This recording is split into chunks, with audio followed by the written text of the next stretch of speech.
Bonjour, première capsule sur l'univers de Kraken.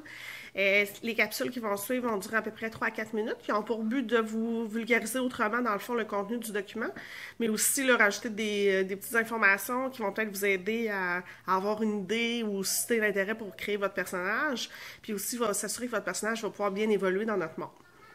Aujourd'hui, je vais vous parler en général un peu de c'est quoi l'univers de Kraken, mais les prochaines capsules vont parler des cultures, du folklore, de Thormil, qui est l'endroit où on joue, etc. On verra au fur et à mesure. Donc, si jamais vous avez des questions aussi plus précises, que vous aimeriez plus d'informations, bien, vous pouvez nous écrire, puis si c'est des informations qu'on peut divulguer à tout le monde, bien, ça va nous faire plaisir de partager l'information, puis de vous donner plus d'informations pour que vous puissiez créer votre personnage puis votre histoire là, à votre goût. Donc, l'univers dans lequel on joue, le monde s'appelle Orbis. Si je fais un comparatif avec la Terre, elle est ronde, elle tourne autour du Soleil. Orbis, c'est pas du tout comme ça. Orbis, c'est un monde qui est plat. Donc, il y a des bouts du monde, que ce soit au niveau des continents ou des océans. Puis au bout du monde, c'est on retrouve ce qu'on appelle les abysses. Les abysses, c'est dense, c'est opaque, c'est noir. C'est vraiment des choses qui sont les plus craintes dans tout l'univers, peu importe la culture d'où qu'on vient.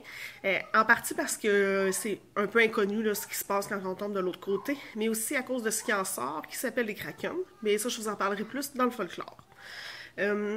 Sinon, l'univers ressemble vraiment beaucoup là, à notre planète à nous. Le but de ça, c'était de pas que ce soit facile là, de s'imprégner du monde, de jouer dedans, que ça ressemble vraiment à nous autres, puis qu'il n'y ait pas des anachronismes tout le temps. Donc, on a 4 saisons, la végétation ressemble à la nôtre, les animaux qu'on y retrouve, c'est sensiblement la même chose. C'est sûr qu'on a fait des petits rajouts. Par exemple, pour les animaux, on a des caftars, qui sont une espèce de grosse hyène, qui est un des animaux qui peut circuler dans les forêts, puis qui est un peu craint là, du fait que c'est quand même un animal féroce, là.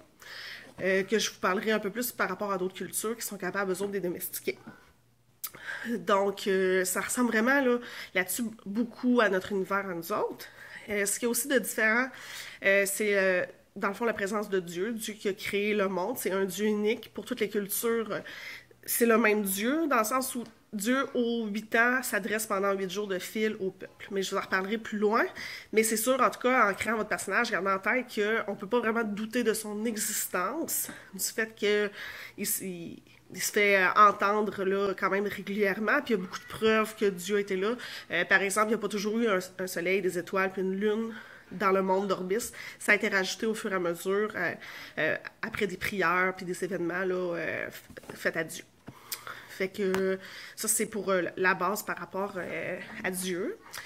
On est dans un système qui est principalement seigneurial, peu importe où on est dans le monde. C'est vraiment ce qui a pris le plus de place. Au départ, les cultures étaient plus égales, mais plus ça a été, c'est vraiment les seigneuriaux qui ont pris le plus qui ont conquéri le plus, qui ont pris plus de puissance, puis qui ont assimilé un peu les autres au travers du temps. Fait que c'est sûr que ce qu'on retrouve le plus, c'est ça.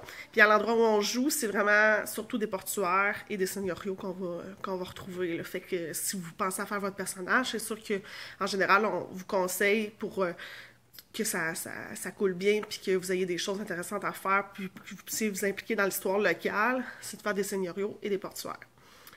Pour aujourd'hui, je pense que ça serait tout. On refait une capsule sous peu, sûrement dans une semaine ou deux.